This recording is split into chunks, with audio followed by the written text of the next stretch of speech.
మా latest videos కోసం మా ఈ తెలుగు న్యూస్ ఛానల్ సబ్స్క్రైబ్ చేసి గంట సింబల్ యాక్టివేట్ చేసుకోండి. రేపే అతిపెద్ద మాఘ పౌర్ణమి, పరమ పవిత్రమైన రోజు. పవిత్రమైనటువంటి మాసాల జాబితాలలో వైశాఖ కార్తీక మాసాల తరువాత స్థానంలో మాఘమాసం కనిపిస్తుంది. శుభప్రదమైన వివిధ కార్యక్రమాలకు ఈ మాసం అనుకూలమైనదని ఆధ్యాత్మిక గ్రంథాలు స్పష్టం చేస్తూ ఉన్నాయి. ఎన్నో పుణ్య విశేషాలను సంతరించుకున్న మాఘమాసంలో పౌర్ణమి రోజుకు ఉన్న ప్రాముఖ్యత అంతా ఇంతా కాదు. మాఘమాసంలో సాధారణ రోజుల్లోనే ఉదయం చలివేళల్లో నదిలో కానీ చెరువులో కానీ కోనేరులో కానీ చేసే స్నానం వలన గంగానదిలో స్నానమాచరించిన ఫలితం దక్కుతుందని పురాణాలు చెప్తూ ఉన్నాయి. అలాంటిది అత్యంత విశిష్టమైన పౌర్ణమి రోజున ఆచరించే జప తపాల వలన ఎంతటి పుణ్య ఫలితాలు కలుగుతాయో ఊహించవచ్చు. మాఘ పౌర్ణమినే మహామాఘి అని కూడా పిలుస్తారు. మాఘ పౌర్ణమి రోజున తెల్లవారుజామునే నదీ స్నానం చేసి సమస్త జీవరాశికి ఆధారమైన సూర్యభగవానుడికి నమస్కరించాలి. ఇటు వైష్ణవ ఆలయానికి అటు శివాలయానికి వెళ్ళి దైవ దర్శనం చేసుకోవాలి. అత్యంత భక్తి శ్రద్ధలతో దైవాన్ని పూజించటమే కాకుండా శక్తి మేరకు దాన ధర్మాలు చేయాలి. ఈ విధంగా చేయటం వలన జన్మజన్మలుగా వెంటాడుతున్న పాపాలు దోషాలు నశించి అశ్వమేధ యాగం చేసినంత ఫలితం దక్కుతుందని సాక్షాత్తు శ్రీకృష్ణుడే ధర్మరాజుతో చెప్పినట్లుగా తెలుస్తుంది. మాఘ పౌర్ణమి రోజున చేసే స్నానాల వలన, పూజల వలన, దానాల వలన వ్యాధుల నుంచి బాధల నుంచి విముక్తి కలుగుతుంది. పుణ్యఫలాల విశేషం కారణంగా ఉన్నతమైన జీవితం లభిస్తుంది. మరణం అనంతరం కోరుకునే శాశ్వత స్వర్గలోక ప్రాప్తి కలుగుతుంది. ఈరోజు బావి నీటితో స్నానం చేయటం వల్ల 12 సంవత్సరాల పుణ్య ఫలితం లభిస్తుంది. అదే చెరువులో స్నానం చేస్తే 24 సంవత్సరాల పుణ్యఫలం లభిస్తుంది. సాధారణ నదిలో స్నానం చేయటం వల్ల 96 సంవత్సరాల పుణ్యస్నాన ఫలం లభిస్తుంది. పుణ్య నదీ జలాలలో స్నానం చేస్తే 9600 సంవత్సరాల పుణ్యఫలం లభిస్తుంది. అలాగే సంగమ నదుల్లో స్నానం చేస్తే 38400 సంవత్సరాల పుణ్య స్నాన ఫలితం లభిస్తుంది. గంగా నదిలో స్నానం చేస్తే 3,84,00,000 సంవత్సరాల పుణ్యఫలం లభిస్తుంది. ప్రయాగలోని త్రివేణి సంగమంలో స్నానం చేస్తే గంగానది స్నాన ఫలితం కంటే 100 రెట్ల అధిక ఫలం కలుగుతుంది. సముద్ర స్నానం చేస్తే వచ్చే పుణ్యఫలాన్ని చెప్పడానికి మాటలు చాలవు. ఇంత గొప్ప ఫలితం మనకు మాఘ పౌర్ణమి నాడు కలుగుతుంది. అయితే ఈ మాఘ పౌర్ణమి రోజు పొరపాటున ఇంట్లో ఈ కూర వండితే 7 జన్మల దరిద్రం పడుతుంది. ఎక్కడ లేని కష్టాలన్నీ కూడా మీకే వస్తాయి. పరమ దరిద్రం కలుగుతుంది. మహాపాపం చుట్టుకుంటుంది. ఇక మీరు జీవితాంతం బాధలతో సతమతమైపోతూ ఉంటారు. ఖచ్చితంగా ఫ్యూచర్లో ఏదో ఒక అనారోగ్య సమస్య అయితే మాత్రం వస్తుంది. అదే ఈరోజు పున్నమి చంద్రుడు వచ్చాక ఈ ఆకును తింటే చాలు, మీ శరీరానికి దివ్య శక్తి వస్తుంది. మీ శరీరంలోని వ్యాధులన్నీ కూడా పోతాయి. సకల దేవతల అనుగ్రహం కలుగుతుంది. మరి ఎంతో శక్తివంతమైన ఈరోజు తినకూడని ఆ కూర ఏమిటి, తప్పక తినవలసిన ఆ ఆకు ఏమిటి అనే విషయాన్ని ఇప్పుడు మనం ఈ వీడియోలో వివరంగా తెలుసుకుందాము. ఫ్రెండ్స్, ఫస్ట్ అయితే ఈ వీడియోకి ఒక లైక్ కొట్టి మా ఛానల్ని సబ్స్క్రైబ్ చేసుకోవటం మర్చిపోవద్దు. మహాలక్ష్మి అమ్మవారిని ప్రసన్నం చేసుకునేందుకు అమ్మవారిని కానీ విష్ణుమూర్తిని కానీ ఈరోజు పద్మాలతో అర్చించాలి. అటు మహాలక్ష్మికే కాదు, ఇటు పార్వతీదేవికి కూడా మాఘ పౌర్ణమి ప్రత్యేకమైనదే. భూమి మీద ఒక శంకు రూపంలో పడిన పార్వతీదేవి దక్ష ప్రజాపతి చెయ్యి సోకగానే బాలికగా మారిపోయింది. ఆ బాలికకు సతీదేవి అన్న పేరు పెట్టి అల్లారు ముద్దుగా పెంచుకున్నాడు దక్షుడు. శంకువు సతీదేవిగా మారిన రోజు మాఘ పౌర్ణమే. ఇక మునులలో అతి ప్రసిద్ధుడైన కపిల మహర్షి జన్మించింది కూడా ఈ రోజే అని కొన్ని చోట్ల ప్రస్తావించబడింది. ఇలా మాఘ పౌర్ణమికి అనేక ప్రత్యేకతలు ఉన్నాయి. అయితే ఎంతో పవిత్రమైన మాఘ పౌర్ణమి రోజు ఆడవారు ఇంట్లో బెండకాయ కూరను అస్సలు వండకూడదు. ఎవ్వరూ ఈరోజు ఈ కూరను తినకూడదు. కూర రూపంలోనే కాదు, ఈరోజు ఏ రూపంలోనూ కూడా బెండకాయను తినకూడదు.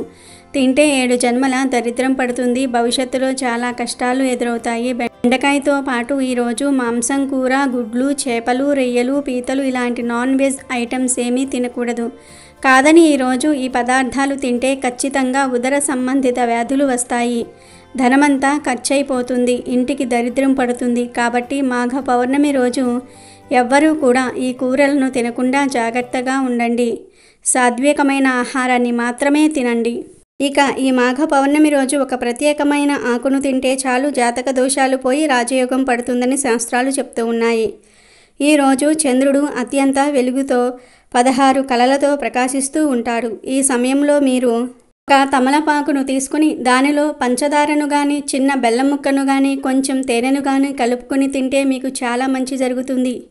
మీ శరీరానికి చంద్రశక్తి లభిస్తుంది. అంతేకాదు ఈరోజు రాత్రి సమయంలో ఇలా తమలపాకును పంచదారతో లేదా బెల్లంతో లేదా తేనెతో కలుపుకొని తింటే మంచి ఆరోగ్యం లభిస్తుంది. జాతక దోషాలు పోతాయి. మీ శరీరానికి తెలియని దివ్యశక్తి వస్తుంది. ఆ శక్తితో మీరు అన్ని పనుల్లో విజయాన్ని సాధిస్తారు. మీకు రాజయోగం పడుతుంది. అపార ధనయోగం కలుగుతుంది. కాబట్టి మాఘ పౌర్ణమి రోజు అందరూ తమలపాకులో బెల్లం లేదా పంచదార లేదా తేనె కలుపుకొని తినండి. మంచి ఆరోగ్యాన్ని ఐశ్వర్యాన్ని పొంది ఆనందంగా జీవించండి. మాఘ పౌర్ణమి రోజు ఎలాంటి విధి విధానాలు పాటిస్తే జాతక దోషాలన్నీ తొలగిపోతాయో, సంవత్సరం మొత్తం అదృష్టం కలిసి వస్తుందో ఈ వీడియోలో ఈరోజు మనం తెలుసుకుందాం. మాఘమాసంలో వచ్చే పౌర్ణమిని మహామాఘి అనే పేరుతో పిలుస్తారు. ఈ మహామాఘి చాలా శక్తివంతమైనది. మాఘమాసంలో ఉదయం పూట స్నానం చేస్తే చాలా మంచిది. అంటే ఉదయం 7 గంటల్లోపు మాఘ స్నానం చేయాలి. మాఘమాసంలో చేసే స్నానం అన్ని దోషాలను తొలగిస్తుంది. అందులోనూ మాఘమాసంలో వచ్చే పౌర్ణమి అంటే మహామాఘి రోజున ఉదయం 7 గంటల్లోపు స్నానం చేయండి. వీలైతే సముద్ర స్నానం చేస్తే విశేషమైన ఫలితం ఉంటుంది. సముద్ర స్నానం చేయటం ద్వారా నరఘోష నరదృష్టి అన్నీ కూడా తొలగిపోతాయి. ఒకవేళ సముద్ర స్నానం చేయటం వీలు కాకపోతే దగ్గరలో ఉండే నది దగ్గరికి వెళ్ళి స్నానం చేయండి, లేదా చెరువు దగ్గర చేయండి, లేదా బావి దగ్గర చేయండి. ఇవేమీ వీలు కాకపోతే ఇంట్లోనే ఉదయం 7 గంటల్లోపు స్నానం చేయండి. అలా స్నానం చేసేటప్పుడు 3 సార్లు ప్రయాగ అనుకుంటూ స్నానం చేస్తూ ఉంటే ప్రయాగలో స్నానం చేసినంత ఫలితం దక్కుతుంది. అలాగే మాఘ పౌర్ణమి రోజు ఎవరైతే నువ్వులు దానం ఇస్తారో వారికి ఉండే సమస్త దోషాలు తొలగిపోతాయి. ఈరోజు నువ్వులను ఆహారంలో స్వీకరించిన దోషాలు పోతాయి. ఆహారంలో నువ్వులతో చేసిన పదార్థాలు ఖచ్చితంగా తినండి. వీలైతే 1.25 కేజీంపావు అంటే కేజీంపావు నల్ల నువ్వులు నలుపు రంగు వస్త్రంలో కట్టి బ్రాహ్మణుడికి దానం ఇవ్వండి. సమస్త జాతక దోషాలు తొలగిపోతాయి. ఇంకా మీకు వీలైతే ఒక వెండి పాత్రలో కానీ రాగి పాత్రలో కానీ ఇత్తడి పాత్రలో కానీ నువ్వులు పోసి ఆ నువ్వులు గోవు ఆకారం వచ్చేలాగా చేసి ఆ నువ్వులు దానం ఇవ్వండి. దీనిని తిల గోవు అంటారు. నువ్వులు గోవు ఆకారంగా వచ్చేలాగా పాత్రలో పోసి దానం ఇస్తే చాలా మంచిది. జాతక దోషాలు తొలగిపోతాయి. లేదా బియ్యం తీసుకొని బియ్యాన్ని ఆవు ఆకారంగా వచ్చేలాగా చేసి ఎవరికైనా బ్రాహ్మణుడికి దానం ఇవ్వండి. దీనిని శాలిగోవు అంటారు. ఈ దానం ఇచ్చిన అన్ని దోషాలు తొలగిపోతాయి. గోదానం చేయలేని వారు ఎవరైనా సరే ఈ మహామాఘి రోజు నువ్వులు కానీ బియ్యం కానీ గిన్నెలో గోవు ఆకారంలో పోసి దానం చేయటం వలన గోదానం చేసినంత ఫలితం దక్కుతుంది. లేదా ఆవు నెయ్యి గిన్నెలో గో ఆకారం వచ్చేలాగా వేసి దానం చేసినా సరే గోదానం చేసిన ఫలితం కలుగుతుంది. ఇలా ఏ దానం చేసినా లేదా ఏ దానమైనా సరే ఇవ్వవచ్చు. మరొక గొప్ప దానం కూడా ఉంది. అదే శయ్యదానం. అంటే మంచం కానీ పరుపు కానీ ఈ మహామాఘి రోజు దానం ఇవ్వాలి. ఈ శయ్యదానం బ్రాహ్మణుడికి చేస్తే జీవితంలో దంపతులకు వియోగం ఉండదు, అంటే విడిపోరు. భార్యాభర్తలు చచ్చిపోయే వరకు కూడా కలిసే జీవిస్తారు, విడిపోరు. అలాగే భార్య ముందు మరణించటం, భర్త ముందు మరణించడం అలాంటివేమీ జరగకుండా ఇద్దరూ దాదాపుగా ఒకే సమయంలో మరణిస్తారు. అంటే దంపతులకు జీవితంలో అస్సలు వియోగం అనేదే లేకుండా ఉండాలంటే మాఘ పౌర్ణమి రోజు శయ్యదానం ఇవ్వాలి. అంటే మంచం కానీ పరుపు కానీ దానం ఇవ్వాలి. ఈ దానాలలో ఏ ఒక్క దానం చేసినా విశేషమైన ఫలితం వస్తుంది. నువ్వులను ఆహారంగా తప్పకుండా స్వీకరించండి. మాఘ పౌర్ణమి తర్వాత క్రమేణా వేసవి ఘడియలు ప్రారంభమవుతూ ఉంటాయి. చలి తగ్గి వాతావరణంలో పలు మార్పులు చోటు చేసుకుంటూ ఉంటాయి. ఈ సందర్భంగా ఉన్నవారు లేనివారికి సహాయం చేయాలనే సంకల్పంతో పూర్వీకులు దానం చేయాలనే ఆచారాలు ఏర్పరిచి ఉంటారు. ఈరోజు దుస్తులు ముఖ్యంగా కాటన్, చేనేత దుస్తులు, ఆహారం, తృణధాన్యాలు, నెయ్యి, బెల్లం, పండ్ల రూపంలో విరాళాలు ఇవ్వటం చాలా విశేషం. ఈ దానాలను బ్రాహ్మణులకు, అవసరమైన పేదవారికి ఇవ్వాలి. మాఘ పౌర్ణమి రోజు నువ్వులు దానం చేయటం చాలా పవిత్రమైనదని పెద్దలు భావిస్తూ ఉన్నారు. కొన్ని ప్రాంతాలలో పూర్వీకులకు తర్పణాలు, పిండ ప్రదానాలు చేసే అలవాటు కూడా ఉంది. మాఘ పౌర్ణమి అనేది చాలా మంచి రోజు. ఈరోజు ఏ పరిహారం చేసినా కలిసి వస్తుంది, మంచి ఫలితాలను తెచ్చిపెడుతుంది. చాలామంది అనేక రకాలుగా ఇబ్బందులు పడుతూ ఉంటారు. ముఖ్యంగా మానవులను పీడించే సమస్య ఆర్థిక బాధలే, డబ్బే కష్టాలను అనుభవించేలాగా చేస్తూ ఉంటుంది. కష్టాలను అనుభవిస్తూ ఉంటారు డబ్బు సమస్యల వలన. ఎందువలన సమస్యలు వస్తున్నాయో కూడా అర్థం కాదు కొందరికి.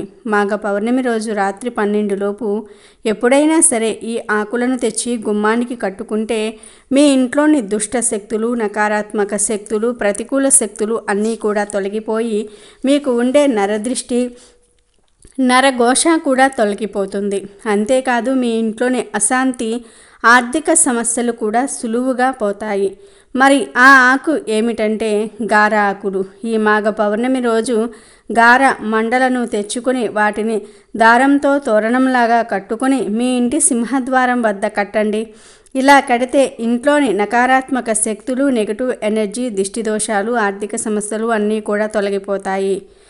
గార చెట్టు ఎక్కువగా పల్లెటూర్లలో లేదా రోడ్ల పక్కన కనిపిస్తూ ఉంటుంది. ఇవి చాలా అరుదుగా కనిపిస్తూ ఉంటాయి. కనుక పౌర్ణమి రోజు కనీసం ఒక గార మండను తెచ్చుకొని ఇంటి ముందు కట్టినా సరే అద్భుతమైన ఫలితం కలుగుతుంది. పట్టిందల్లా బంగారం అవుతుంది. శత్రు బాధలు కూడా తొలగిపోయే అవకాశం ఉంది. అయితే ఈ గార చెట్టు చాలా రేరుగా కనిపిస్తూ ఉంటుంది. పట్నాల్లో ఉండే వారికి అస్సలు గారమండలు దొరక్కపోవచ్చు. కనుక అలా గారమండలు దొరకని వారు ఈ మాఘ పౌర్ణమి రోజు రావి ఆకు, మామిడి ఆకు, మర్రి ఆకులను లేదా రావి, మామిడి, మర్రి చెట్టు కొమ్మలను తెచ్చుకొని వాటిని పసుపు రంగు దారంతో తోరణంలాగా కట్టి ఈ తోరణాన్ని మీ ఇంటి మెయిన్ డోర్ దగ్గర కట్టండి. ఇలా మాఘ పౌర్ణమి రోజు రావి, మామిడి, మర్రి ఈ 3 ఆకులను కలిపి డోర్ దగ్గర కట్టడం వలన లక్ష్మీదేవి మీ ఇంటికి వస్తుంది. మీ ఇంట్లో ఉన్న నకారాత్మక శక్తులు, దుష్ట శక్తులు, నెగిటివ్ ఎనర్జీ మొత్తం కూడా పోతాయి. నర దృష్టి, కను దృష్టి, దృష్టి దోషాలు మొత్తం తొలగిపోతాయి. మీ ఇంట్లో ఉన్న అశాంతి, ఆర్థిక సమస్యలు నశిస్తాయి. ఇలా ఎవరైతే మాఘ పౌర్ణమి రోజు గారమండలను కానీ, రావి, మామిడి, మర్రి కొమ్మలను కానీ గుమ్మానికి కడతారో వారి ఇంటికి లక్ష్మీదేవి వస్తుంది. దరిద్ర బాధలన్నీ కూడా పూర్తిగా తొలగిపోతాయి. మీ జీవితం అద్భుతంగా మారిపోతుంది. పట్టిందల్లా బంగారం అవుతుంది. ఈ కొమ్మలు ఏమీ దొరక్కపోతే కనీసం మామిడి తోరణాలైనా సరే రేపు పౌర్ణమి రోజు గుమ్మానికి కట్టండి. ఇలా చేస్తే మాత్రం పట్టిందల్లా బంగారం అవుతుందని పెద్దలు అంటూ ఉన్నారు. చేసే ప్రతి పనిలో విజయాన్ని సాధిస్తారు. కాబట్టి మీరు కూడా రేపు మాఘ పౌర్ణమి రోజు గుమ్మానికి ఈ ఆకులను లేదా కొమ్మలను కట్టి కష్టాలన్నీ కూడా, దరిద్రాలన్నీ కూడా, బాధలన్నీ కూడా తొలగించుకోండి. లక్ష్మీ కటాక్షంతో సంతోషంగా జీవించండి. సంవత్సరానికి నెలలు 12, నెలకు ఒక పూర్ణిమ. ఇది సర్వసాధారణం. ఆకాశంలో గ్రహాలు తిరుగుతూ ఉండటం మూలాన అమావాస్యలు, పూర్ణిమలు మనకు లెక్కలోనికి వస్తాయి. శాస్త్రీయంగా చంద్రుడు, భూమి, సూర్యుడు గమనాల బట్టి పగలు, రాత్రులు, నెలలు, సంవత్సరాలు అని మనం లెక్కలు వేసి అనుకున్నవే. దీనినే క్యాలెండర్ అంటాము. తేదీల్లో ఏ పూర్ణిమ అయినా సరే ఆ పూర్ణిమకు సంబంధించిన దేవతారాధన చేస్తే ఎన్నో మంచి శుభ ఫలితాలు కలుగుతాయి. పూర్ణిమ నాడు తెల్లవారుజామున వెళ్ళి సముద్ర స్నానం చేయటం మంచిది. పూర్ణిమలలో కెల్లా మాఘమాసంలో వచ్చే పూర్ణిమ, కార్తీక మాసంలో వచ్చే పూర్ణిమ, వైశాఖ మాసంలో వచ్చే పూర్ణిమలు ఎంతో ఉత్కృష్టమైనవి. ఆ పూర్ణిమలలో చేసే దేవతారాధన మరింత శ్రేష్టమైనది. మహామాఘి అలభ్య యోగం అని ఈ మాఘ పూర్ణిమను అంటారు. అంటే ఈ రోజున ఏ నియమాన్ని పాటించినా అది విశేష ఫలితం ఇస్తుందన్నమాట. మాఘ పూర్ణిమ విశిష్టత అంతా ఇంతా కాదు. హిందువులు భక్తితో కొలిచే పర్వదినం ఇది. ఈ రోజున భక్తులు పవిత్ర నదిలో స్నానం చేయటం, దానం చేయటం మొదలైన వాటిని అనుసరిస్తారు. మాసాలన్నిటిల్లో మాఘమాసం చాలా విశిష్టమైనది. దీనిలో ఎటువంటి సందేహమూ లేదు. ఎందుకంటే రథసప్తమి, భీష్మ ఏకాదశి, శ్రీ పంచమి, మహాశివరాత్రి ఇలా సకల దేవతలను ఈ నెలలో కొలుస్తాము. మాఘ పౌర్ణమి నాడు గంగా నదిలో స్నానం చేస్తే చాలా పుణ్యం లభిస్తుంది. లేదు అంటే దగ్గరలో ఉన్న సముద్రాలు లేదా దేవాలయాల్లో ఉండే కోనేరులో కూడా స్నానం చేయవచ్చు. ముఖ్యంగా కాశీ, ప్రయాగ, హరిద్వార్ వంటి పుణ్యక్షేత్రాలలో స్నానం చేయాలని పురాణాల్లో ఉంది. అక్కడ భక్తులు కూడా ఎక్కువగా వచ్చి స్నానం ఆచరించి పూజా కార్యక్రమాల్లో పాల్గొంటారు. భక్తుల విశ్వాసం ప్రకారం శివుడు ప్రధానంగా మాఘ పౌర్ణమి రోజు గంగా స్నానం చేసేవారికి అదృష్టం మరియు సంపద మరియు మోక్షాన్ని ఇస్తాడు అని ప్రతీతి. కేవలం హిందువులకు మాత్రమే కాకుండా బౌద్ధులకు కూడా మాఘ పౌర్ణమి ప్రత్యేకమైనదే. బుధుడు తాను త్వరలోనే నిర్యాణం చెందబోతున్నట్లుగా ఈ రోజునే ప్రకటించాడట. అందుకని ఈనాడు బౌద్ధులు మత గ్రంథాలైన త్రిపిటకాలను వలవేస్తూ ఉంటారు. ఈ మాఘమాసం మొత్తం పవిత్ర స్నానాలు చేయడానికి వీలు కుదరకపోతే మాఘమాసం చివరి 3 రోజులైనా సరే పవిత్ర స్నానాలు చేస్తే మంచి ఫలితాలను పొందవచ్చు. చివరి 3 రోజులు స్నానాలను అంత్య పుష్కరిణి స్నానాలు అంటారు. సాధారణ స్నానం శరీర మలినాలను పోగొడితే మాఘ స్నానం మనుషులలోని మాలిన్యాన్ని పోగొట్టి మాధవుని సన్నిధికి చేరుస్తుంది. మాఘ పౌర్ణమి రోజున చేసే ప్రతి చిన్న పరిహారానికి ఎంతో గొప్ప ఫలితం కలుగుతుందని పెద్దల మాట. చేసే పరిహారం ఎంత చిన్నదైనా విశేషమైన ఫలితాలు కలుగుతాయి. అయితే మాఘ పౌర్ణమికి లక్ష్మీదేవికి ప్రీతిగా ఈ ముగ్గుని వేస్తే సకల ఐశ్వర్యాలు కలుగుతాయని పెద్దలు అంటూ ఉన్నారు. ఇంటి ముందు అందమైన ముగ్గు ఉంటే ఆ ఇంట్లో లక్ష్మీదేవి నివాసం ఉంటుంది. ఎందుకంటే ముగ్గు లక్ష్మీదేవి స్వరూపం. ముగ్గు ఇంటి ముందు ఉంటే చెడు శక్తులు కూడా ఇంట్లోకి అడుగు పెట్టలేవు. తద్వారా ఎప్పుడూ కూడా ఇంట్లో ఆనందం, ఐశ్వర్యం నిండి ఉంటాయి. మామూలుగా పొందే ఆశీర్వాదాలకు 3 రెట్ల ఫలితాలను ముగ్గు ద్వారా పొందవచ్చునని పండితులు అంటూ ఉన్నారు. ముఖ్యంగా పౌర్ణమి రోజు స్త్రీలు ఉదయమే నిద్రలేచి వాకిళ్ళు ఊడవటం, కల్లాపు చల్లటం, వంగుని ముగ్గు వేయటం వంటి పనులు చేస్తే శరీరానికి మంచి వ్యాయామంగా ఉంటుంది. అంతేకాదు ఉదయం గాలిలో ఉండే స్వచ్ఛమైన ఆక్సిజన్ మీ మెదడు వేగంగా పనిచేసేలాగా చేస్తుంది. మంచి ఆలోచనలను కలగజేస్తుంది. మానసిక ఆరోగ్యాన్ని పెంపొందిస్తుంది. బియ్యపిండితో పెట్టే ముగ్గు వలన చిన్న చిన్న చీమలు, పురుగులకు ఆహారం దొరుకుతుంది. దాని వలన మీకు ఎంతో పుణ్యం కలుగుతుంది. ముఖ్యంగా మాఘ పౌర్ణమి రోజు ఇంటి ముందు లతలతో ఉండే పద్మం ముగ్గును వేయటం వలన లక్ష్మీదేవి ఇంట్లో తాండవం చేస్తుందని పండితులు అంటూ ఉన్నారు. కనుక మాఘ పౌర్ణమి రోజు తప్పక లతలతో ఉండే పద్మం ముగ్గు వేయండి. ఆ ముగ్గు మీద కొంచెం పసుపు కుంకుమలను చల్లండి. ఈ ముగ్గును ఎవ్వరూ తొక్కకుండా జాగ్రత్తగా చూసుకోండి. అలాగే మాఘ పౌర్ణమి రోజు పూజ చేసే ముందు పూజ గదిని శుభ్రం చేసుకోండి. పూజ గదిలో పసుపు నీటిని చల్లండి. ఆ తర్వాత బియ్యపిండితో త్రికోణ ముగ్గు లేదా పద్మం ముగ్గు వేయటం వలన ఇంట్లోకి అడుగుపెట్టిన లక్ష్మీదేవి బయటికి వెళ్ళమన్నా వెళ్ళదు. అందువలన మాఘ పౌర్ణమి రోజు అందరూ కూడా ఇప్పుడు మనం చెప్పుకున్న విధంగా ఇంటి ముందు ముగ్గు పెట్టి లక్ష్మీదేవి అనుగ్రహంతో అంతులేని సంపదలను పొంది సంతోషంగా జీవించండి. ఎంతో పవిత్రమైన గోవు కనిపిస్తే పౌర్ణమి రోజు ఇలా చెయ్యండి చాలు, డబ్బు వరదలాగా వచ్చి పడుతుంది, లక్ష్మీదేవి అనుగ్రహం కలుగుతుందని పెద్దలు చెప్తూ ఉన్నారు. మాఘ పౌర్ణమి రోజు ఆవుకు రొట్టెలో బెల్లం కలిపి తినిపిస్తే వృత్తి వ్యాపారాల్లో చేసే ఉద్యోగాల్లో మంచి పురోభివృద్ధి కలుగుతుంది. మాఘ పౌర్ణమి రోజు గోమాత కనిపిస్తే ఆ గోమాతకు నానబెట్టిన శనగలను తినిపిస్తే ఆధ్యాత్మిక చింతన లభిస్తుంది. సన్మార్గంలో నడవవచ్చు, దైవ చింతన పెరుగుతుంది. అలాగే మాఘ పౌర్ణమి రోజు గోమాత కనిపిస్తే ఆ గోమాతకు కొద్దిగా ఉప్పును ఏదైనా పదార్థాల్లో కలిపి తినిపిస్తే దరిద్రం పోయి లక్ష్మీదేవి అనుగ్రహం కలుగుతుంది. వివాహం కాని వారు ఈరోజు గోమాతకు టమాటాలను పెట్టాలి. మీకు ఎవరైనా శత్రువులు ఉంటే ఈరోజు గోమాతకు దోసకాయలను పెట్టాల్సి ఉంటుంది. దీంతో శత్రు నివారణ జరుగుతుంది. ఈ మాఘ పౌర్ణమి రోజు గోమాతలకు బెండకాయలను తినిపిస్తే మనోధైర్యం పెరుగుతుంది. ఏ పని చేయడానికైనా కావలసినంత ధైర్యం వస్తుంది. బాగా అప్పులు ఉన్నవారు మాఘ పౌర్ణమి రోజు నానబెట్టిన కందులను గోమాతకు తినిపించాలి. దీంతో రుణ విముక్తి చెందుతారు.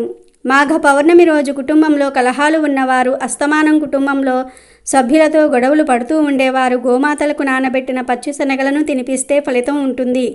పిల్లలు విద్యారంగంలో ఎదగాలంటే వారి తల్లిదండ్రులు ఈ మాఘ పౌర్ణమి రోజు గోమాతలకు నానబెట్టిన పొట్టు పెసరపప్పును తినిపించాల్సి ఉంటుంది. మాఘ పౌర్ణమి రోజు గోమాతకు నానబెట్టిన ఛాయ పెసరపప్పు పెడితే ఇంద్రియ నిగ్రహం కలుగుతుంది. ఈరోజు గోమాతకు బీట్రూట్ పాలకూర తినిపించిన ధనవంతులు అవుతారు, ఐశ్వర్య ప్రాప్తి కలుగుతుంది. గోమాతకు నానబెట్టిన మినుములు పెడితే ఆత్మవిశ్వాసం లభిస్తుంది. ఉద్యోగం రాకుండా ఉన్నవారు, దానికోసం విశ్వ ప్రయత్నం చేస్తున్నవారు మాఘ పౌర్ణమి రోజు గోమాతకు గోధుమ పిండి బెల్లం కలిపి పెట్టాలి. ధనం బాగా సంపాదించాలనుకునేవారు గోమాతకు మినపపిండి బెల్లము కలిపి పెట్టాలి. మానసిక ప్రశాంతత కావాలనుకునేవారు ఈ మాఘ పౌర్ణమి రోజు గోమాతకు దొండకాయలు పెట్టాలి. గోమాతకు అరటి పండ్లు తినిపిస్తే ఉన్నత పదవి పొందుతారు.